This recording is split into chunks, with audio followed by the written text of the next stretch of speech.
Assalamualaikum warahmatullahi wabarakatuh dan salam sejahtera. Sekarang ini adalah jam lebih kurang 12.30 pagi.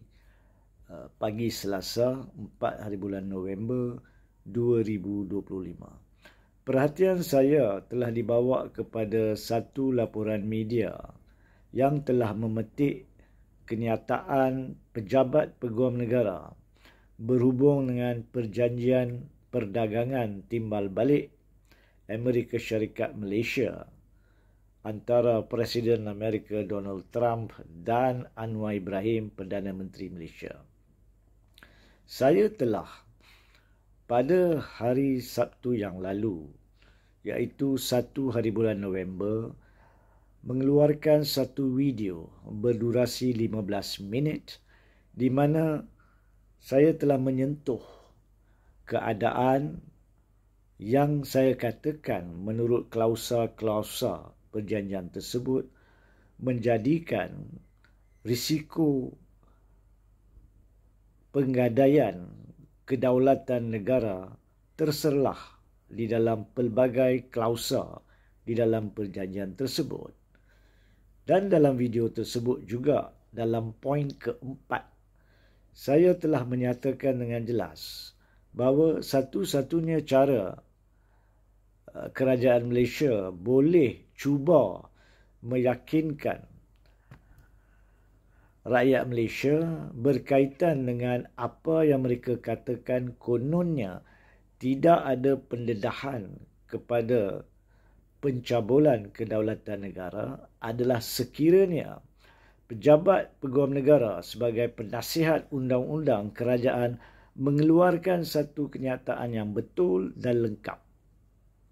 Justru yang keduanya, saya percaya pada malam semalam, jam lebih kurang 9.29 malam, 3 hari bulan November 2025, hari Isnin malam, Malaysia kini telah memetik kenyataan pejabat peguam negara atas tajuk AGC, Malaysia berhak tamatkan perjanjian dengan AS bila-bila masa, di mana saya memetik dua daripada perenggan utama laporan tersebut.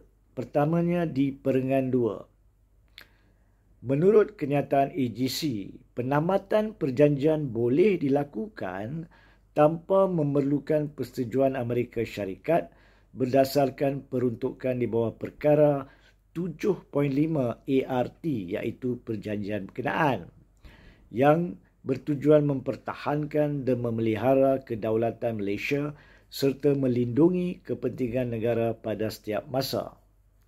Di perenggan 3, pada nafas yang sama, pejabat peguam negara mengatakan artikel 7.2 atau perkara 7.2 ART berkenaan memperuntukkan bahawa perjanjian tersebut hanya akan berkuat kuasa 60 hari selepas kedua-dua pihak bertukar pemberitahuan bertulis yang mengesahkan bahawa tata cara perundangan domestik berkaitan telah selesai dilaksanakan.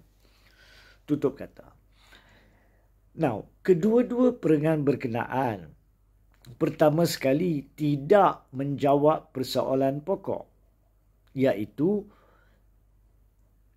kebanyakan daripada perkara-perkara lain dalam perkara 2, 3, 5 dan 6 yang telah disentuh oleh beberapa pihak dan juga telah dirujuk secara ringkas oleh saya dalam video saya terdahulu, sebenarnya mendedahkan dan mencabuli kedaulatan negara, keluhuran perlembagaan dan kedaulatan undang-undang.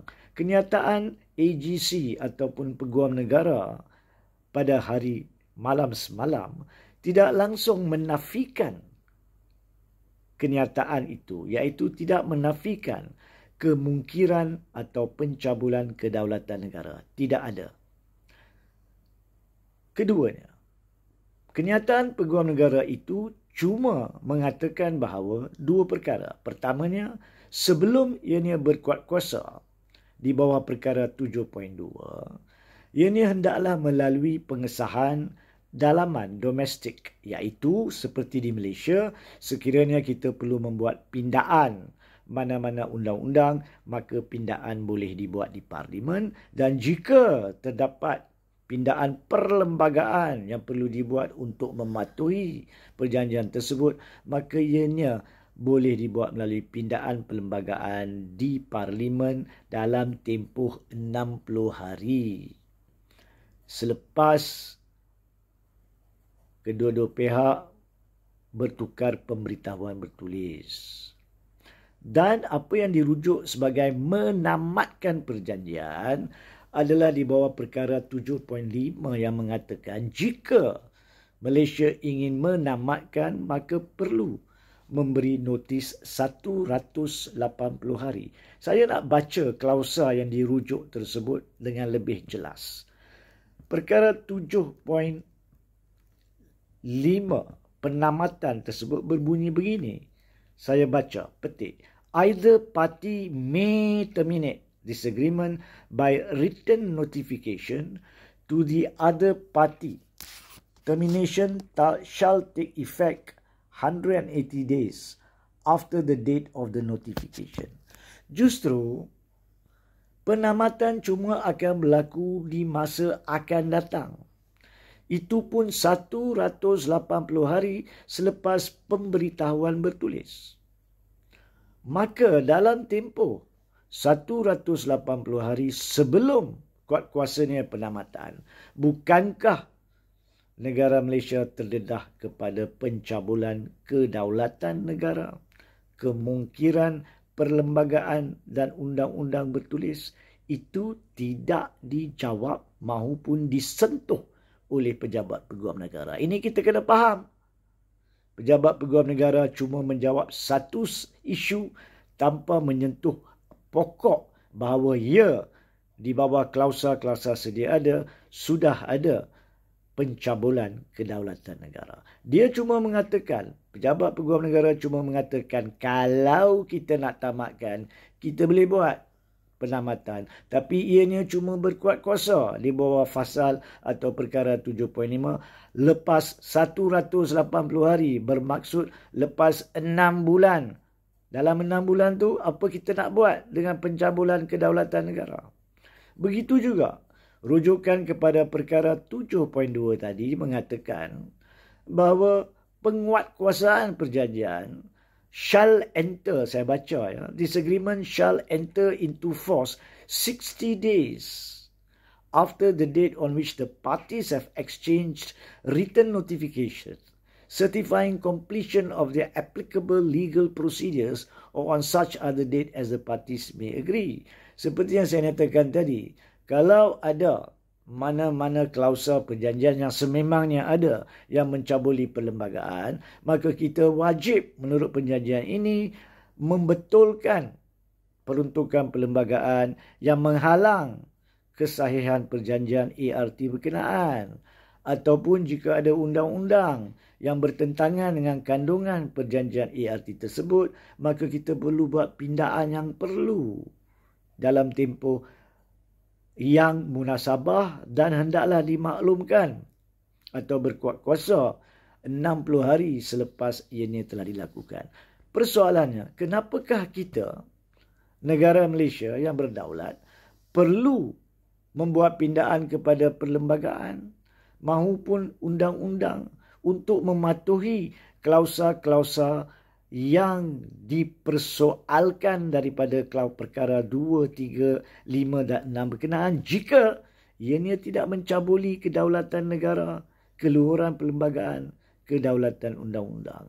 Dalam erti kata lain, yang keempatnya, pejabat peguam negara melalui kenyataan mereka dengan jelas sebenarnya mengakui bahawa terdapat risiko pencabulan kedaulatan negara, peruntukan perlembagaan dan peruntukan undang-undang Malaysia yang sedia ada yang perlu diperbetulkan di bawah perkara 7.2 ART, dan jika pun selepas itu kita nak tamatkan, kita perlu memberi notifikasi bertulis yang cuma akan berkuat kuasa selepas 6 bulan notis itu diberikan. Jadi pokoknya, jawab soalan dengan tepat, iaitu adakah perjanjian ART itu mencabul kedaulatan negara? Kami mengatakan ya. Pejabat peguam negara tidak menafikannya. Tidak menafikannya. Mereka cuma kata kalau Malaysia nak keluar, boleh keluar. Itu bukan jawapan kepada soal pokok, iaitu adakah kandungan perjanjian itu mencabuli kedaulatan negara. Justru, walaupun dengan kenyataan pejabat peguam negara yang baru dikeluarkan lebih kurang 3 jam yang lalu, ianya tidak menafikan apa yang pihak perundangan negara kita mengatakan selama ini, iaitu Perjanjian Perdagangan Timbal Balik Malaysia-Amerika Syarikat 26 Oktober 2025 sebenar-benarnya mencabuli kedaulatan negara. Dan pilihan yang ada di bawah perkara 7.2 sebenarnya mengesahkan bahawa terdapat keperluan kalau bercanggah perjanjian itu dengan peruntukan perlembagaan atau undang-undang, maka Malaysia wajib memperbetulkan percanggahan tersebut. Walhal perkara 7.5 mengatakan jika pun Malaysia nak keluar daripada perjanjian yang sudah ditandatangani, kita perlu memberi notis bertulis 6 bulan 180 hari. Dengan huraian ini merujuk kepada kenyataan pejabat peguam negara, nescaya kerajaan silap. Sekurang-kurangnya mereka silap. Jikapun mereka tidak mengelirukan rakyat, mereka silap dalam mengatakan bahawa perjanjian ini tidak mencabuli kedaulatan negara. Sekian.